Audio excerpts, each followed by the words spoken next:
This is the most successful scam show of all time. A hit in 45 countries around the world. The real hustlers have stolen cars. Hi. It's perfectly safe there. Burgled houses. Picked.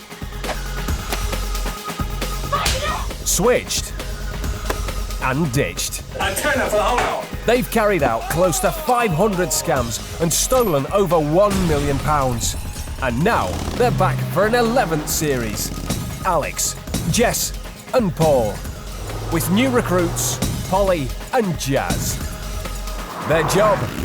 To expose the tricks of the criminals' trade so that you don't get scammed. On tonight's show, guest hustler Laura Hamilton claims she's innocent. That's my wages, that's all the money I've got, you can search me.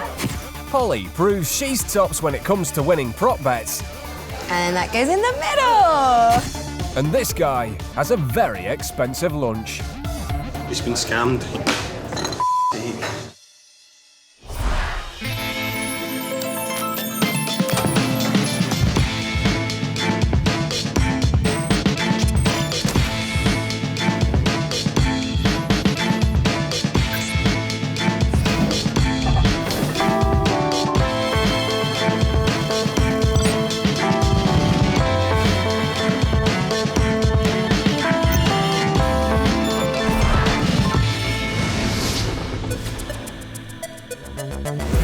The marks in this show have no idea they're being hustled. They agreed the footage could be shown so that you can avoid falling for the same scams. The hustlers have invited celebrity friends to see if they can cut it as con artists. But they'll have no clue what the scam is about, and there are no dress rehearsals. So this is sink or swim. Tonight's guest hustler is TV presenter and Dancing on Ice finalist, Laura Hamilton. I have absolutely no idea what's going to happen today. Currently in a park, near a pond. It's pretty wet and windy. I'm completely in an unknown world here, so it's a little bit daunting.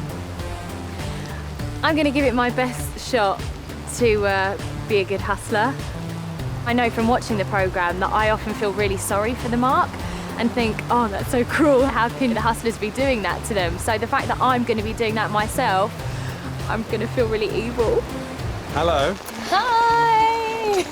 Good weather for it. Well, I thought I'd bring the rain with me from London. How are you? I'm Alex. Laura, nice to meet you. You ready for today? I feel really naughty and nervous. Meeting in a park. Yeah!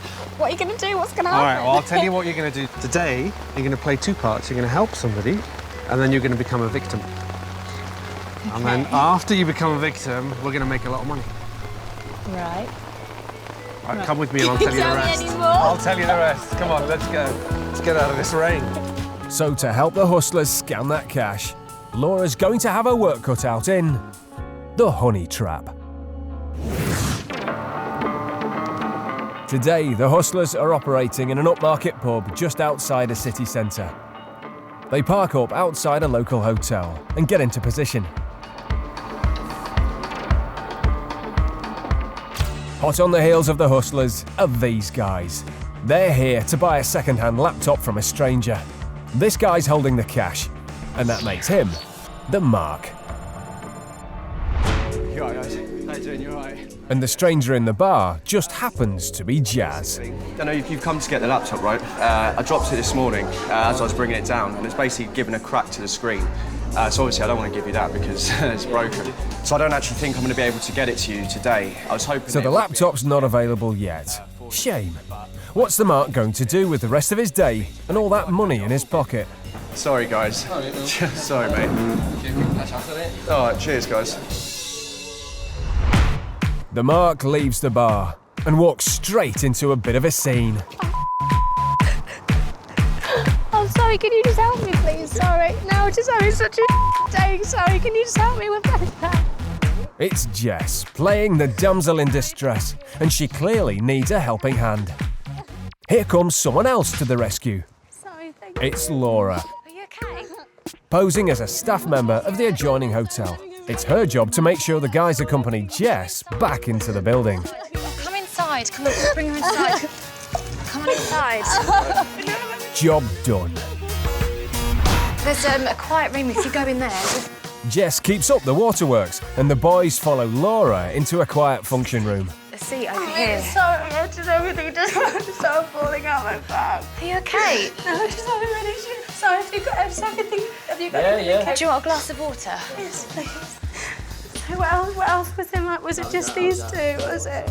Can you just help me check it? It's everything in my bag. Thank you. The Mark has no real reason to hang about, but being a gent, he wants to make sure poor Jess is okay.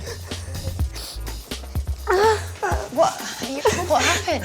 I'm really sorry. Just something really bad. Before he can leave, here come Alex and Paul, and they're about to make this situation a whole lot more complicated. She's in here. Susie, you all right? Sorry.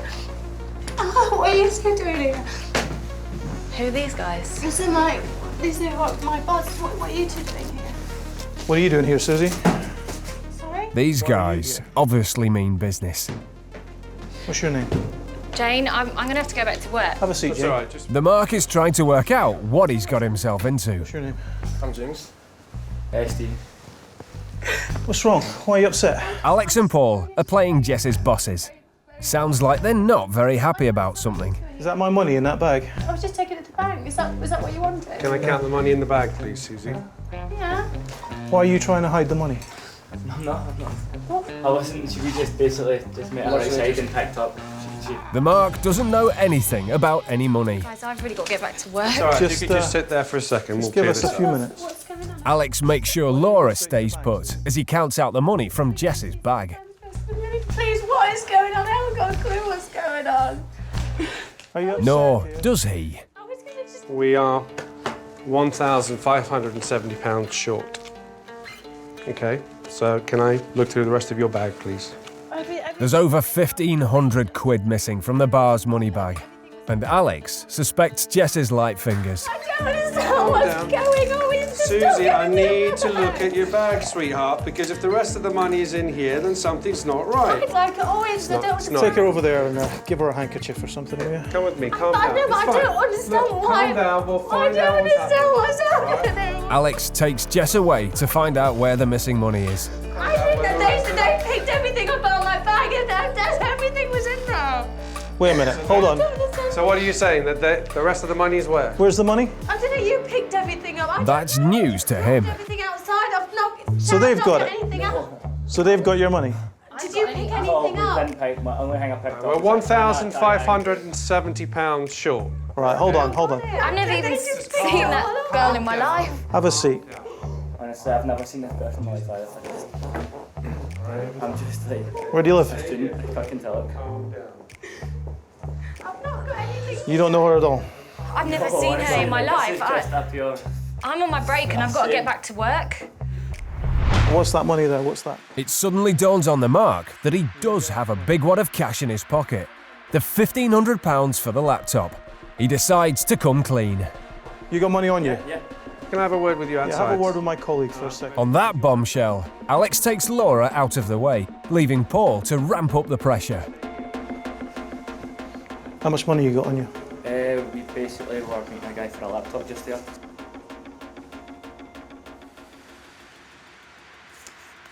So you just happen to be here. I know it looks like pure ridiculous, but like I've got the text and everything to prove it. Like, that's my sister. This does sound. That's a lot of money. I know. You just happen to be... Yeah, that it just happens to be. Yeah. It all sounds a bit too much of a coincidence. Now, I know you're telling me you don't have it, but we need to get to the bottom of this. Right now, hotel worker Laura is being given a going over by Alex in the hallway. That's 1,500. And this guy's got an awful lot of explaining to do about all that cash. That's exactly the amount of money that is missing. It's a hell of a coincidence, isn't it? No, it is a hell of a coincidence. He's left wondering what on earth he's got himself into. and how he will ever get back out.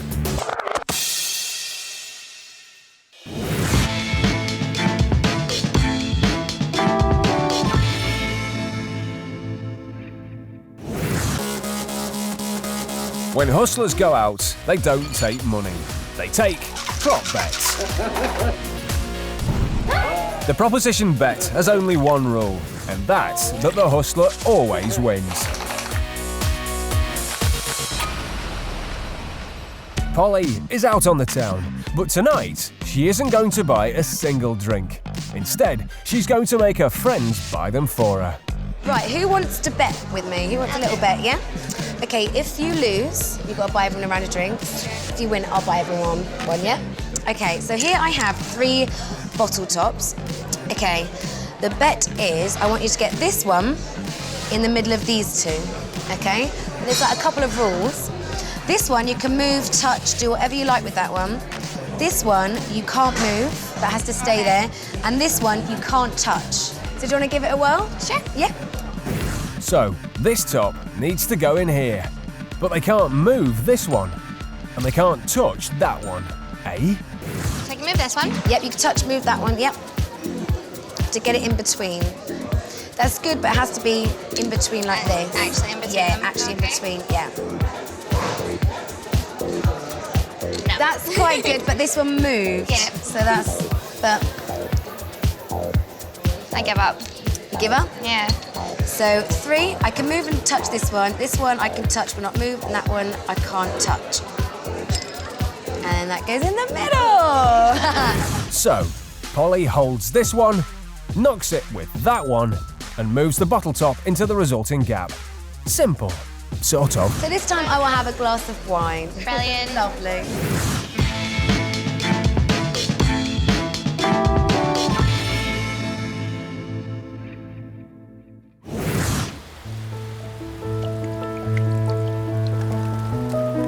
It's a soggy weekday morning, and this couple is sheltering from the rain in a cosy cafe. The guy's got his mobile phone on the table, and although there isn't a hustler in sight, that makes him the mark. In SMS SOS. The mark has just received a text from a mate called Jamie. Jamie has filled up with petrol and left his wallet at home and now he can't leave. Looks like he needs some help. Jamie, you must not be able to hear me. He tries to ring him. No answer, but another text. I think my phone is broken now. And another.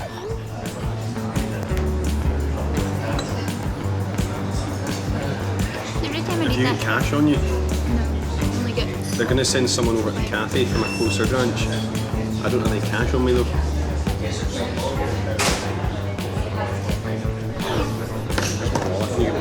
I think I've got like 12 quid in cash.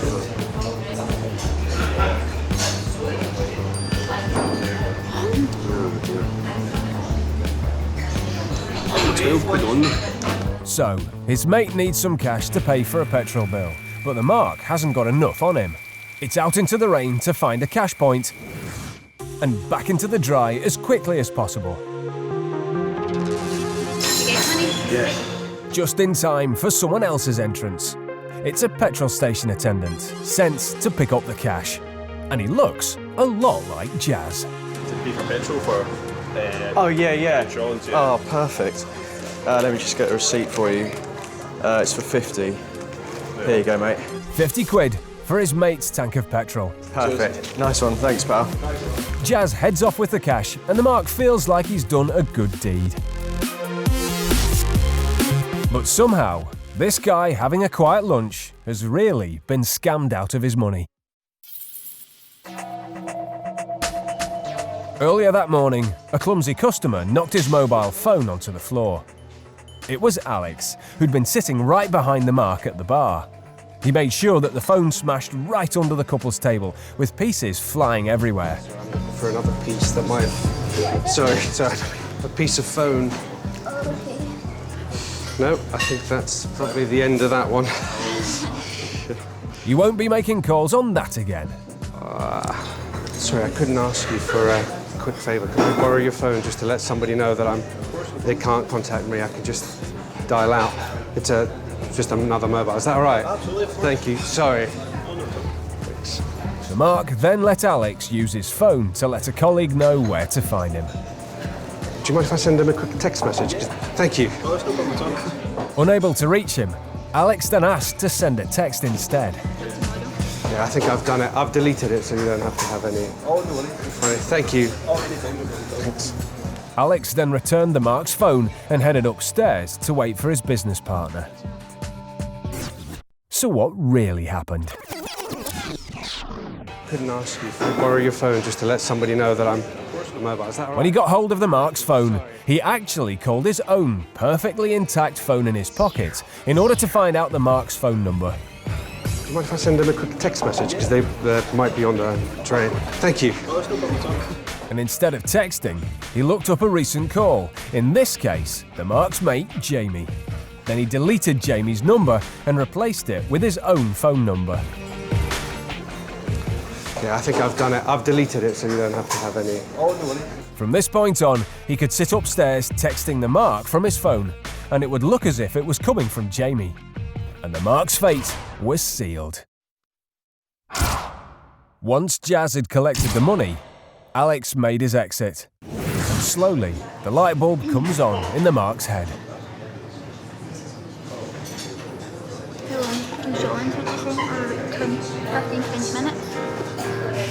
What's Jamie's number?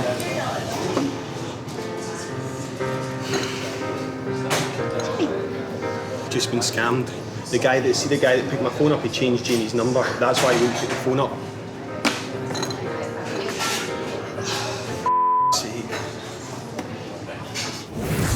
It's a guy, he's unlucky, dropped his phone, it's smashed, and he's in a bit of trouble and needs to borrow someone's phone. I didn't think anything of it at all. And I saw him dart out of the cafe just after, and that was when I thought there might be something a bit suspicious happened. And I got my girlfriend to check her phone number and compare it with the number of my phone, and I noticed it was different. And that was when I thought, oh, something's not right here. You hear about it, but it's not something you ever think will happen to yourself. So it's quite shocked and angry and upset about it. This is a devious little scam. The Mark believes he's helping other people out. First, Alex with his broken phone, and then his mate who's stuck at a petrol station. Never give anyone access to your smartphone. If there is an emergency, dial the number yourself and watch as they use the phone. More importantly, if someone contacts you looking for money or assistance and you can't speak to them directly, there's a good chance someone is hiding behind their identity. We store our lives on our smartphones. They're not just telephones. We very often have banking details, we have personal information on there that's really important. And you need to protect that, and you need to look after that information and keep it close to you. The best advice is never to let a stranger have access to your phone in that way. Dial a number for them by all means, but don't hand over control of your life to a stranger.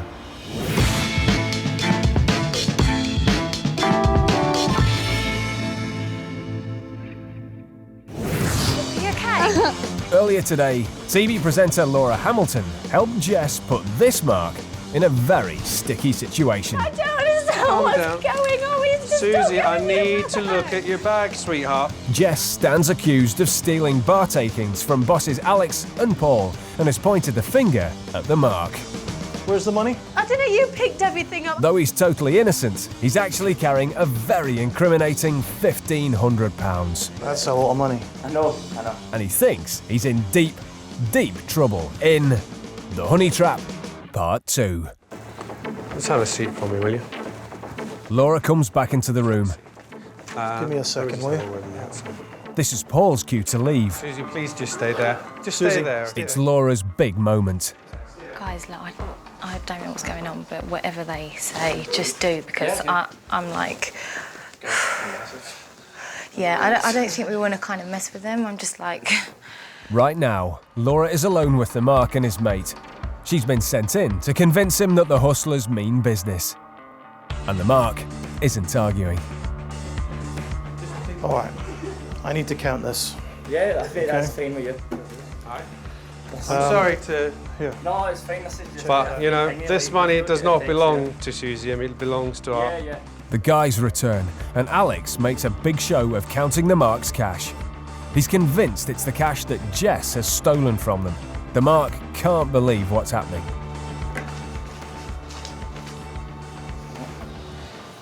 That's 1,500 plus the 70 from you. That's 1,570. That's exactly the amount of money that is missing. It's a hell of a coincidence, isn't it? No, it is a hell of a coincidence. How are they going to resolve this terrible situation? You know, boys, I've got to call the police no matter what happens here. Yeah, that's fine. That is absolutely fine. But all right, let me have a word with her for me, will you? Do you want to tell me now where the money... I told you that's it. I haven't got it in my bag. That'll be it there. That's not... I've got it in my bag. That'll be it. But you realise that we're missing a lot of money. Yeah, but I dropped everything. They probably just picked it up. Jess is still claiming that money came from her handbag. The fact you got all this money, I've got to check it. Do you understand? I know that makes total sense. Looking more nervous by the second, the Mark has no choice but to agree to allow Paul to check the cash. Just tell me honestly now, you did not get this money from her? 100%. That is my wages. Like. Laura's protesting her innocence too.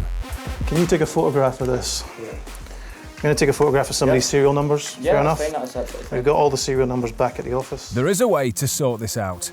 Alex is going to check the serial numbers of the Mark's notes against ones they photographed back at the office. As they already suspected Jess of stealing, it was a trap they set for her. Right, keep all the money together just now if you don't mind. All the cash, Jess's, Laura's and the Mark's, goes into the same bag. So what I'll do is, why don't you come with me, you stay with the money. Okay, take about 10 minutes, and then we'll come back and sort this out. How does that sound? All right. So the Mark comes to the bar and Laura watches the cash. In fact, what does she have? What does she have, 70 pounds? 70, yeah. All right, why don't you come with us? This is your money, you stay with your money. No, change of plan. The Mark had the most cash, so it's only fair he stays with the blue money bag. I didn't do anything. I didn't take it. They probably got that's it on the table Through here. As Laura and the other hustlers leave, Paul has a few reassuring words for the Mark. Listen, Yeah. she's done this before. Yeah. She's dropped people right in it. Yeah. Okay? And the thing is, there's nobody to back it up. Yeah. But we've taken a record of everything she took out. She went nowhere near the bank, and we saw her drop it off. Do you understand? Promise me you'll be here in 10 minutes. Yeah, no, mate. All right?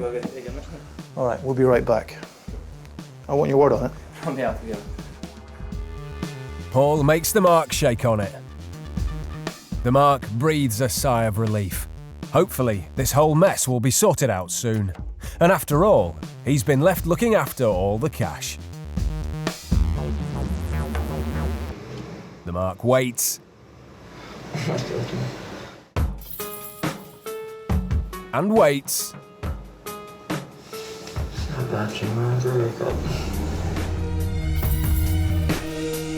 And waits. There's no sign of the hustlers returning, and the Mark is starting to tear his hair out.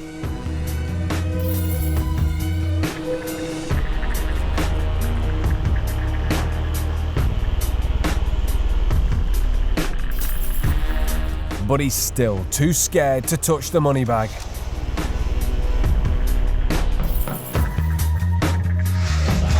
A full hour of waiting later, the Mark has had enough, and he has a look inside the money bag.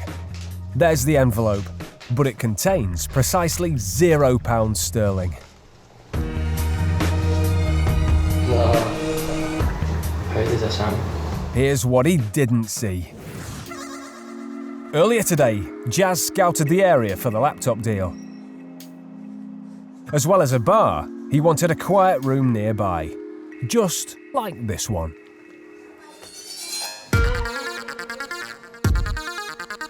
He then stashed a blue money bag on the table. Later on, when Alex counted the Mark's cash, it went into an identical blue bag. Whilst the Mark was stressing out, Alex switched one blue bag for the other, concealing the one with the cash inside the newspaper. Why don't you come with me? You stay with the money. Susie, come on, in the car. The hustlers walked out with all the Mark's money, I want your word on it. leaving him looking after nothing but a load of worthless newspaper. But by this time, the hustlers were long gone, along with his £1,500.